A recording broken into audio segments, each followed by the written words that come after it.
நிகழ்ச்சி நடத்தி கொண்டிருக்கிறது என்பதை நீங்கள் எல்லாம் அறிவீர்கள். இதை ஏன் சொல்றேன்னா, இப்ப ஐயாவுக்கு வந்து நான் வந்து பல நாளாக காணும். சரி, ஐயாவுக்கு வந்து முதல்ல நான் நம்ம திருவள்ளுவர் இலக்கிய பேரவை சார்பாக தான் ஆகவே விழுந்த கவிதை பாராட்டு விழா நடத்த வேண்டும் சொல்லி என்னுடைய நினைவு நாள் கொள்ள நாள் கனவு அந்த நினைவு நாள் இன்று உங்கள் மத்தியில் நிறைவேற்றியுள்ளது. அது மட்டுமல்ல, இப்ப அண்ணன் சொன்னேன், அண்ணா உங்க சார்பு ஒரு 10 பேர் வாங்க மாட்டேன்.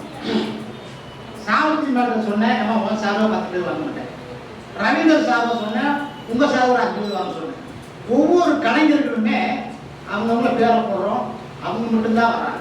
நான் ஒவ்வொரு ஆட்களும் சொல்றேன், இப்ப கூட வரும்போது உங்க பேச்ச கேட்கறதுக்கு ஒரு ஆளை கூப்பிடுவாங்கன்னு சொல்றேன், யாருமே கூப்பிட்டு வராங்க. இனிமேலும் இந்த இலக்கிய கூட்டத்துல மக்கள் மாமன்றத்தை தொடர்ந்து 2 மாசம் நான் நடத்திக்கிட்டே இருப்பேன். அது மட்டுமல்ல, புதியவர்களை நாங்கள் புதுப்பிப்பதுதான் இந்த இலக்கிய மன்றத்தின் புதிய நோக்கங்கள். இது மட்டுமல்ல, மாதம் 2 முறை பெண்களை பற்றி பட்டிமன்றம் நடக்கும், கவியரம் நடக்கும், அனைத்து நிகழ்ச்சியுமே நடக்கும். தயவு செய்து நீங்கள்லாம் வரும்பொழுது ஒரு ஆள் கூட்டுவாங்க. ஏன்னா நம்ம சேர்ந்திருக்கின்ற சொத்து நம்ம பிள்ளைகள் தான் போகுது. ஆனா நம்ம பேசுகின்ற பேச்ச பிள்ளைய கேட்க மாட்டேங்குது. அப்புறம் எதுக்கு என்ன சொல்ற? நான் 32 வருஷமா இலக்கிய பணி பண்ணிட்டு இருக்கிறேன். அது மட்டுமல்ல, இப்ப என் வீட்டுல இதெல்லாம் தெரியும். என் வீட்டுல மலர்மண்ண இந்த வேலை பண்ணுதான், மலர்மண்ண டாக்டர் பட்டம் வாங்கிட்டுதா, மலர்மண்ண இலக்கிய பணி பண்ணிட்டு இருக்குதா, எந்த விஷயமே சொல்ல மாட்டோம், சொன்னது இல்லை. ஏன்னா சொன்னோம்னா எந்த ஒரு கொண்டாடி ஏற்றுக்க மாட்டாங்க. ஏன்னா நான் வந்து ரொம்ப நான் என்ன சொல்றேன்னா, நம்மளுடைய இலக்கிய பணியை நம்மளோட குடும்பத்துல சேருங்க, நம்ம பிள்ளைகளை உருவாக்குங்க. இதுதான் என்னுடைய பணிவான வேண்டுகோள். அது மட்டுமல்ல, நம்முடைய அகலை முந்த கவிஞருக்கு இந்த கூட்டம் மட்டும் இல்ல, மாதம் 2 முறை அடுத்த கூட்டம் வந்து எங்களது சாமிபுரம் ரஜினிகாந்த் மண்டபம் நடக்கும் போது அதுலயே அகலை முந்த கவிஞருக்கு பாராட்டு வைப்பேன். அது மட்டும் இல்ல, உங்களுக்கும் பாராட்டு கிடைச்சா மாதமா வைப்போம். எங்களுக்கு இந்த மாதம் 2 முறை நிகழ்ச்சிக்கு நீங்க எல்லாம் எங்களுக்கு சப்போர்ட் பண்ணுங்க. சப்போர்ட்னா வேற பொருளாதாரம் பண்ண மாட்டான், நீங்க ஒரு ஆளை கூட்டுவாங்க, அதே போதும். ஏன்னா பொருளாதாரம் வந்து நாங்களே பேர் பண்ணிட்டு இருக்கோம், பொருளாதாரம் யாரும் உழைச்சுவாங்க கிடையாது. அது மட்டும் இல்ல, அந்த கூட்டம் நடத்துக்கு சில பேர் சொல்றாங்க, மலர்மனுக்கு எங்கே இருந்து பணம் வருது, இல்லை யாருக்கும் பணம் வாங்க மாட்டேன், பணம் வாங்கணும் எனக்கு அவசியம் இல்லை. ஏன்னா நான் செய்கின்ற உதவிக்கு சதாசிவா இருக்காரு, நம்ம மணிவேல் ஐயா இருக்காங்க, சாமி நடக்காங்க, ஜெயலட்சுமி நடக்காங்க, இவங்கெல்லாம் எனக்கு வந்து ஒரு எம்பு இல்லைன்னா நான் கொடுத்து அவங்கள படாது. இன்னும் நம்ம என்ன நிகழ்ச்சி நம்ம பண்றோமோ நான் பண்ண நிறைய பேர் உதவி செய்வாங்க. ஆனா பண்றது நல்லதா இருக்கட்டும். அது மட்டுமல்ல, இந்த மக்கள் மாமன்றங்களுக்கு மாதம் முறை வந்து நிகழ்ச்சி தந்து கொண்டிருக்குது. ஆனா அவங்களுக்கு நன்றி. அப்புறம் மக்கள் மாமன்ற நிர்வாகிகளுக்கு இந்த லைட் எல்லாம் கொஞ்சம் 6 மாசத்துக்கு போட்டு கொடுங்க. ஏன்னா பூரா இருட்டா இருக்கு, எத்தனை பேர் உட்கார்ந்து தெரிய மாட்டேங்குது. நான் வந்து சொல்லிட்டு தான் இருக்கிறேன், போடுறாரு. இங்க அடுத்த 1ஆம் தேதி நடக்கும். இப்ப தேவையான 1ஆம் தேதி 15ஆம் தேதி நடக்கும், 15ஆம் தேதி நடக்கும். அதுக்கு 1ஆம் தேதி மாதம் 2 முறை தயவு செய்து நீங்க எல்லாம் வாங்க. நீங்க மட்டும் வரைக்கும் ஒரு ஆள் கூட்டுவாங்க. அதே போல உங்களுடைய பிள்ளையை இங்க கூட்டுவாங்க. நான் வெளிப்படுத்துறேன், எவ்வளவு பெரிய திறமையாக நான் கொண்டு வரேன். தயவு செய்து சொல்றேன், இது வரைக்கும் பேச வாய்ப்பு நான் இது வரைக்கும் பேசுனதே இல்லை, இப்பதான் பேசுறேன். ஏன்னா அண்ணனுக்காக பேசுறேன். இது வரைக்கும் பொறுமை காத்து எங்களுக்கெல்லாம் உதவி செய்த அனைத்து உள்ளவர்களுக்கும், பட்டிமன்ற நிர்வாகிகளுக்கும், நாதன் ஐயா அவர்களுக்கும், சத்ருகன் அவர்களுக்கும், மணிவேல் ஐயா அவர்களுக்கும், அகல் மூத்த கவிஞர் மாயா மனோகரன் அவர்களுக்கும், சதானந்த அவர்களுக்கும் அனைவருக்கும் நன்றி கூறி விடைபெறுகிறேன். நன்றி, வணக்கம். மாயாவி மனோகரை பற்றி வாழ்த்துவார். மாயாவி மனோகரன் அவர்களுக்கு அகவை யோசித்த தமிழறிஞர் விருது கிடைத்ததற்கு மிகவும் மக்கள் மாமன்றத்தின் சார்பில் நன்றியை தெரிவித்துக் கொள்கிறோம். நான் முதலாகவே நான் தான் அவருக்கு அகவை யோசித்த தமிழறிஞர் விருது கிடைத்ததற்கு பொன்னாடை அணிவித்தேன். இன்று மக்கள் மாமன்றத்தின் சார்பாக அவருக்கு நன்றியை தெரிவித்துக் கொள்கிறேன். அகவை யோசித்த தமிழறிஞர், நானும் அகவை யோசித்த தமிழறிஞர் தான். தமிழ் செம்மல் கேட்கின்ற முறையிலே வாழ்த்துக்கள் பல சொல்லி இவர்களுக்கு நன்றி. அவையில் குழுமியிருக்கின்ற அனைத்து பெருமக்களுக்கும், மேடையில் இருக்கின்ற பெருமக்கள் அனைவருக்கும், மக்கள் மாமன்றத்தின் தலைவர் அவர்களுக்கும், சிறப்பு விருந்தினராக இன்று பாராட்டு பெற இருக்கிற மனோகர் அவர்களுக்கும் வணக்கத்தை கூறிக்கொண்டு சிறிய அளவில் அவரை பாராட்டுவதற்காக ஆசைப்படுகிறேன். நூல் என்பதை பற்றி நாம் அனைவரும் கேள்விப்பட்டிருப்போம். பருத்தியால் இணையப்பட்ட நூல் என்ன செய்கிறது? நெசவு நெய்தால் அது துணியாக மாறுகிறது. அல்லது நமது திருப்பூர் பாணியில் சொல்ல வேண்டும் என்று சொன்னால் அது பின்னல் ஆடையாக மாறுகிறது. அந்த நூலால் நூற்கப்பட்ட ஆடைகள் மானத்தை மறைக்கிறது. ஆனால் இப்படிப்பட்ட பெரிய கவிஞர்களால் எழுத்தாளர்களால் உருவாக்கப்பட்ட நூலோ அடுத்த தலைமுறைக்கு நம்முடைய கருத்தாற்றலையும் பண்பாடு கலாச்சாரம் அனைத்தையும் அடுத்த தலைமுறை மட்டுமில்லை, உலகுள்ள வரைக்கும் அந்த நூல்கள் பாதுகாக்கப்படும் வரையில் அந்த நூலானது நமது பண்பாட்டையும் கலாச்சாரத்தையும் கொண்டு செல்லக்கூடிய ஆற்றல் பெற்றதுதான் இவர்கள் எழுதிய நூல்கள். அந்த நூலை எழுதியவர்களுக்கெல்லாம் நிறைய நேரம் பேசி அவங்களெல்லாம் பாராட்டணும்னு ஆசைப்படுறாங்க. ஆனால் நேரம் இல்லாததுனால அவங்கள அந்த அளவுக்கு பாராட்டுறதுக்கு வாய்ப்பு கொடுத்ததுக்கு நன்றி சொல்லி அவருடைய பணி இன்னும் மென்மேலும் சிறக்கணும். அதோட அவங்க கவிதைகள் துணிவிடும் தூது எழுதிய சகோதரி அவர்களையும் பாராட்டுகின்றோம். அனைவருக்கும் வாழ்த்து. இந்த வாய்ப்புகளை கொடுத்தத மலர்மன்னன் அவர்களுக்கும். அவர்கள் நம்மளுடைய மாயாவி மனோகரை பற்றி பேசுவார்கள்.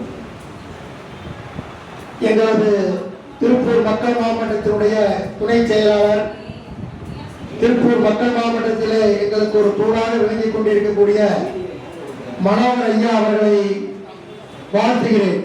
ஏனென்று சொன்னால் அகவை முடிந்த தமிழ் அறிஞர் என்கின்ற பட்டத்தை நமது தமிழக அரசு சார்பாக பெற்று இங்கே அமர்ந்திருக்கிறார்கள். அவருக்கு திருப்பூர் மக்கள் மாவட்டத்தின் சார்பாக ஒரு பாராட்டு விழா சீரோடும் சிறப்போடும் நடைபெற இருக்கிறது. அதற்கு முன்னதாகவே நமது ஐயா அவர்கள் இன்று பாராட்டு விழா நடத்தி இருக்கிறார்கள். அவருக்கு இந்த நேரத்தில் நெஞ்சார்ந்த நன்றியை தெரிவித்துக் கொண்டு இந்த பாராட்டுக்கு சொந்தக்காரராகவும் இந்த மக்கள் மாவட்டத்தினுடைய ஒரு தூணாக விளங்கிக் கொண்டிருக்கக்கூடிய மனோகர் அவர்களுக்கு எல்லா வகையிலும் சாரும். ஏனென்று சொன்னால் இந்த மக்கள் மாவட்டத்திற்கு என்றென்றும் உறுதுணையாக இருந்து கொண்டிருக்கக்கூடிய மனோகர் ஐயா அவர்களை பாராட்டி அவருடைய பணி மேலும் மேலும் சிறக்க எப்பொழுதும் திருப்பூர் மக்கள் மாமன்றம் அவருக்கு உறுதுணையாக இருக்கும் என்று இந்த நேரத்தில் எங்களது வாழ்த்துக்களையும் நன்றிகளையும் தெரிவித்துக் கொள்கிறோம். நன்றி, வணக்கம். நன்றிங்க. அடுத்ததாக பேரு மாயாவி மனோகர் என்று பெயர் தாங்கி திருப்பூர் மக்கள் மாமன்றத்திற்கு சிறப்பு சேர்த்து தமிழகத்திலே அவலம் மிகுந்த தமிழறிஞர் என்ற பேராற்றல் மிக்க ஒரு பட்டத்தை பெற்று எங்களுக்கெல்லாம் பெருமை சேர்த்து இந்த திருப்பூர் மக்கள் மாமன்றத்துக்கு உயர்வை தந்த ஐயா மனோகர் அவர்களை மனதார வாழ்த்துகிறேன். நன்றி, வணக்கம். மாயாவி மனோகர் அவர்கள் அகலம் மிகுந்த தமிழறிஞர் என்ற அரசின் விருது பெற்று வந்ததை பாராட்டி இங்கு நாங்கள் விழா எடுத்துக் கொண்டிருக்கிறோம். இந்த விழா பல ஆண்டுகளுக்கு முன்பே நடந்திருக்க வேண்டும். ஏனென்றால் இப்படி ஒரு விருது இருக்குது என்று வாங்கியவருக்கே பல ஆண்டுகளுக்கு பிறகுதான் தெரியுமா? இல்லையா? சொல்லுங்க. ஆமா, சொல்லுங்க. அதனால இப்போ எங்க மன்றத்துக்கு வந்த பிறகுதான் ஐயாவுக்கு அந்த விருதுக்கு வாங்கணுன்ற ஒரு வாய்ப்பு கிடைத்திருக்கிறது. ஆகவே எங்கள் மன்றம் பெருமை பெறுகிறது. அவர்களை நாங்கள் வாழ்த்துகின்றோம். நீங்கள் அனைவரும் அகவை மன்ற தமிழறிஞர்களாகிய அனைவரையும் கூட என்னையும் சேர்த்துதான் நான் 2018 வாங்கிட்டேன். வணக்கம். நன்றி, நன்றி. திரு எழுத்தாளர் மாயாவி மனோகர் அவர்களுக்கு தமிழ்நாடு அரசின் அகவை முதிவர் தமிழறிஞர் விருது பெற்றதற்காக எங்கள் திருவள்ளுவர் இலக்கிய பேரவையின் சார்பாகவும் மக்கள் மாமன்றத்தின் சார்பாகவும் எங்களுடைய வாழ்த்துக்களை கூறிக்கொள்கிறேன். இந்த நேரத்தில் இந்த திருவள்ளுவர் இலக்கிய பேரவை நடத்தும் ஒவ்வொரு நிகழ்ச்சிக்கும் இந்த மக்கள் மாமன்ற அரங்கத்தை கொடுத்து உதவிய மக்கள் மாமன்ற தலைவர் அவர்களுக்கும் அதன் உறுப்பினர்கள் அனைவருக்குமே திருவள்ளுவர் இலக்கிய பேரவை சார்பாக மிகுந்த நன்றியும் வாழ்த்துக்களையும் தெரிவித்துக் கொள்கிறேன். சேலத்தில் அன்றொரு தன் உடல் மொழியால் வண்ணக்கிளியின் வசந்தம் பாடி அடிக்கிறகைதான் அணைக்கும் என்று இலங்கேஸ்வரன் வென்றெழுதேன் நாதத்தால் வென்றெழுதேன் என்று ஆர்.எஸ். மனோகர் நாடக காவலராய் நாடெங்கும் புகழ் பெற்றது போல் சென்னையிலிருந்து இங்கு வந்து ஒருகை ஓசையுடன் தமிழ் பாடல்கள், கதைகள், கட்டுரைகள் எழுதியதோடு அகவை முழுந்த தமிழறிஞராய் அங்கீகாரம் பெற்று அனைவரின் இருகை வாசிகள் பெறுவதோடு தமிழ் செம்மலுக்கும் இனி தகுதி உண்டு, என்று முன்னுரிமை வாழ்த்துக்கள் பலர் கூற வாழ்த்திடுவேன் இந்நாளில் பொங்குக்கை வீடியோ தான் இருக்குது.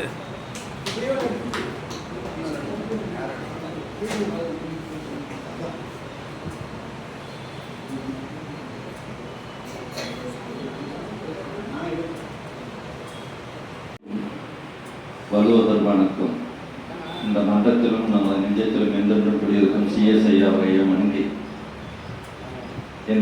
எனக்கு சிறப்பு செய்வதற்காக ஏற்பாடு செய்த மலர்மணன் ஐயாவுக்கும் அவரோடு இணைந்து என்னை பாராட்டிய நல்ல உள்ளங்கள், அறிஞர் பெருமக்கள், இந்த மக்கள் மாமன்றத்தின் நிர்வாகிகள் அனைவருக்கும் என்னுடைய மனம் கனிந்த நன்றியை தெரிவித்துக் கொள்கிறேன். ஏதும் அறியாமல் இந்த ஊருக்கு நான் வந்தேன்.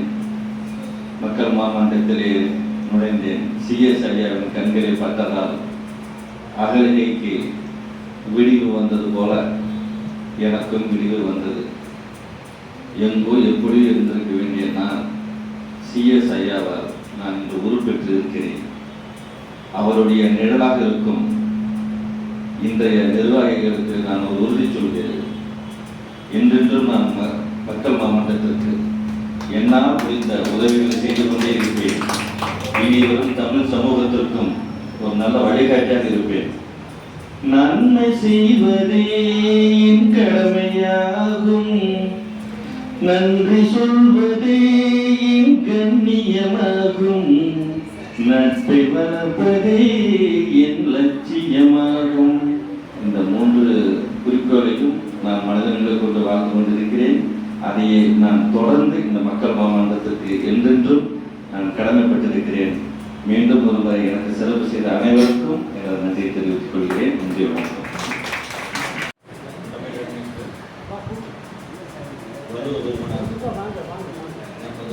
மக்கள் மாமன்றத்திலும் நமது நெஞ்சத்திலும் என்றென்றும் குடியிருக்கும் சிஎஸ்ஐயாவை வணங்கி இந்த நிகழ்ச்சியை நடத்தும் தலைவர் உள்ளிட்ட அவையோர் அனைவருக்கும் எனது வணக்கத்தை தெரிவித்துக் கொள்கிறேன். இது ஒரு அருமையான களம், இலக்கியம் பெருக்கெடுக்கும் களம். இந்த இலக்கிய அரங்கிலே என்ன உருவாகிறதோ அதுதான் நாளை தெருவிலும் ஊரிலும் நாட்டையும் ஆளப்போகிறது. இது போன்ற இடங்களிலேயே மலரக்கூடிய சிந்தனைகள் தான் புத்தகமாக வடிவாகி அது சான்றோர் கரங்களுக்கு சென்று அதன் நாட்டை வழிநடத்துகிறது. இந்த மாதிரி இலக்கிய அரங்கிலே பொறுப்புள்ள பல நற்கவிதைகளை கருத்துக்களை நாம் பரப்பிக் கொண்டிருக்கிறோம். அப்படியானால் நாம் எவ்விதமான விதைகளை இங்கு தூவ வேண்டும்? இது போன்ற இலக்கிய அரங்கிலே நாம் எவ்விதமான விதைகளை தூவ வேண்டும்? எவ்விதமான விதைகளை நட வேண்டும்? அந்த விதைகளை நடுவது, வளர்வது, அதை நாம் அறுவடை செய்வது, மக்களுக்கு கொடுப்பது. ஆகவே எந்த விதமான விதைகளை இந்த மாதிரி இலக்கிய மன்றத்திலே வைத்தால் அது வளரும் என்று சபையோர்கள் சொல்லலாம். நானே சொல்கிறேன். நல்ல நல்ல நீளம் பார்த்து நாமும் விதை விதைக்கணும், நாட்டு மக்கள் மனங்களிலே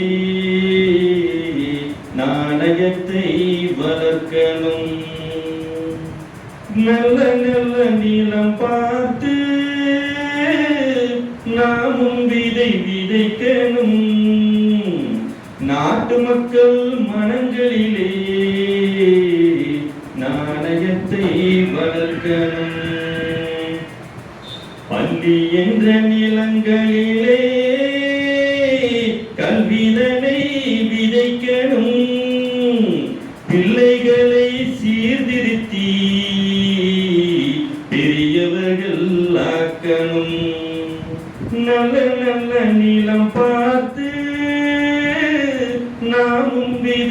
விதைக்கணும், நாட்டு மக்கள் மனங்களிலே நாணயத்தை வளர்க்கணும். கண்ணீர்க்கும் காலையிற்கும் கட்டுப்பாட்டை விதைத்து, கற்பனீரை தவறாத காதல் பயிர் வளர்த்து, அன்னை தந்தையானவர்க்கு தம் பொறுப்பை விதைத்து, பின் அன்னரும் சந்ததியை பேரும் முறை வளர்த்து, இருப்பவர்கள் இதயத்திலே இரக்கமதை விதைக்கணும், இல்லாதார் வாழ்க்கையிலே இன்பப்பயிர் வளர்க்கணும். நல்ல நல்ல நிலம் பார்த்து நாமும் விதை விதைக்கணும், நாட்டு மக்கள் மனங்களிலே நாணயத்தை வளர்க்கணும் என்று கேட்டுக்கொண்டு விடைபெறுகிறேன்.